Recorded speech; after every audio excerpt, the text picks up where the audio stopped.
I should go to Garry Kasparov. He is waiting for 14 years. He was the world's top chess master, my old job. Now he's a Russian political activist whose new book is called How Life Imitates Chess, Making the Right Moves from the Board to the Boardroom. Garry Kasparov. Garry, how are you? Hi, Bill. I'm fine. Well, we could have used the KGB here a few minutes ago. Yeah. But my hat is off to you, sir. I think Putin is delighted if he's listening to your program, because that's another proof why live television should be banned. As it is in Russia now. Okay, touche. Checkmate.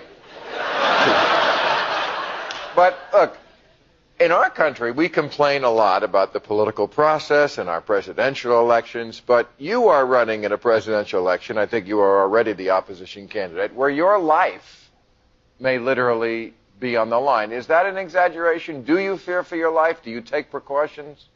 I hope it's an exaggeration, but judging from our experience in Russia, anything can happen to me and to thousands of other activists in our country that are fighting the regime, because this regime has no allergy for blood. But they say in our country to run for president takes some courage. When I look at the field of the candidates in this country, it seems that it takes even more courage not to run in the United States. But I understand that your family is sequestered in New Jersey. My daughter was born last year in New York because we didn't want to take any chance in Russia, but we are not residing here, so we're moving back and forth. I spend most of the time in Russia. My wife, my daughter, my mother-in-law now here in America, but we'll move in a week back to Russia. Do you think your fame protects you? Do you think you're such an icon in Russia because of your past chess history that Putin would not kill you? No, I don't think my name offers me an ultimate protection, but unlike many of other activists in Russia, I can rely on my name and on my fame. But still I take some measures to minimize the risk. I have bodyguards in Russia. I do not fly Aeroflot. I do not consume any food or liquid in the places that I'm not fully aware of. But again, it's just minimizing the risk. I know that it may not offer me any ultimate protection if the worst comes to the worst. But when you look at what's going on in Russia, Putin has a very high approval rating. I mean, there is something in the... How do you know? I mean, are you seriously, are you relying on the polling results in the police state? I think that with the same tight control of media and the pervasive security force, I believe Bush and Cheney could enjoy the same approval rating here.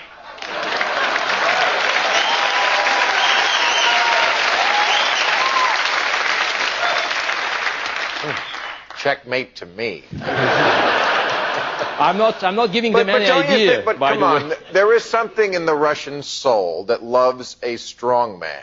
Yeltsin wait. This is total nonsense. You know, it's refuted by history. If you look, for instance, at two Koreas, you have North Korea is just one big concentration camp, and South Korea, it's a flourishing market economy and democracy, and it's the same people.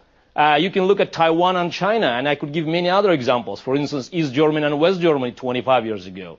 I don't think there's anything in the national soul that makes some people are not ready for democracy and some are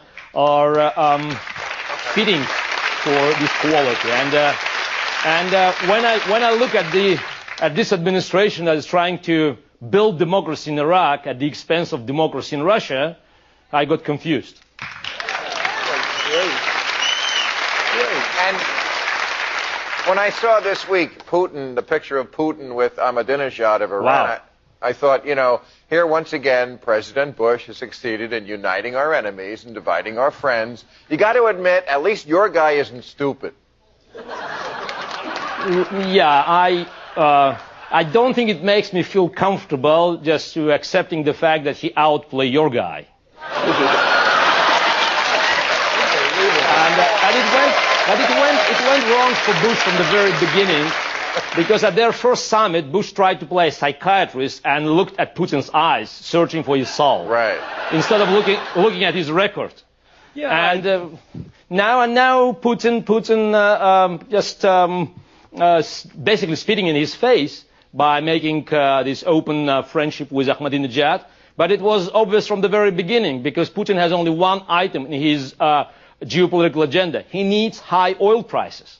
And tension in the Middle East helps him to keep the oil prices all-time high. So that's why he sells nuclear technology to Iran. He sells missiles to Hezbollah and Hamas via Syria, because it helps Putin to stay in power. If the oil price goes down, Putin regime goes down. And I'm surprised that White House didn't recognize it on time.